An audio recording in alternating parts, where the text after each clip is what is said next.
$3.5 billion సంబంధించినటువంటి లోను UAE పాకిస్తాన్కి ఇచ్చింది.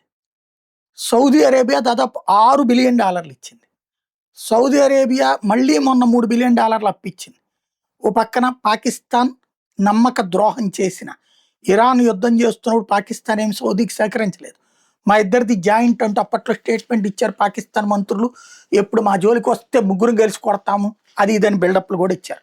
తెరా చూస్తే రివర్స్ అయింది. అది పక్కన పెడితే ఇప్పుడు యుఏఈ మాత్రం పాకిస్తాన్కి పూర్తి రివర్స్. ఓ పక్కన ఇజ్రాయెల్తో ఒప్పందం చేసుకుంది. ఇజ్రాయెల్ని ఈ రోజు వరకు పాకిస్తాన్ గుర్తించలేదు ఒక దేశంగా, పాకిస్తాన్ ఇజ్రాయెల్ కూడా గుర్తించదు ఒక దేశంగా.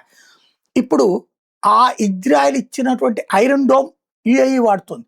ఇజ్రాయెల్తో సంబంధాలు బలోపేతం చేసుకుంటారు. పైగా $3.5 బిలియన్ అప్పు తక్షణం చెల్లించమని అడుగుతోంది. దీని మీద పాకిస్తాన్ మీడియా ఫోకస్ చేసేది ఏంటంటే అమెరికా ఇరాన్ ఈ వ్యవహారాలకి సంబంధించినటువంటి ఇష్యూలో నాటకాలు ఆడుతున్నారు వీళ్ళు. రాబోయేటటువంటి రోజులు ఏది పాకిస్తాన్ మీద విరక్తి చెందున్నది యుఏఈ, అందుకోసమని ఆ డబ్బులు అడుగుతుంది. ఆ డబ్బులు తీసుకెళ్లి భారత్లో ఇన్వెస్ట్ చేస్తుంది అన్నటువంటిది ప్రొజెక్ట్ చేస్తున్నారు.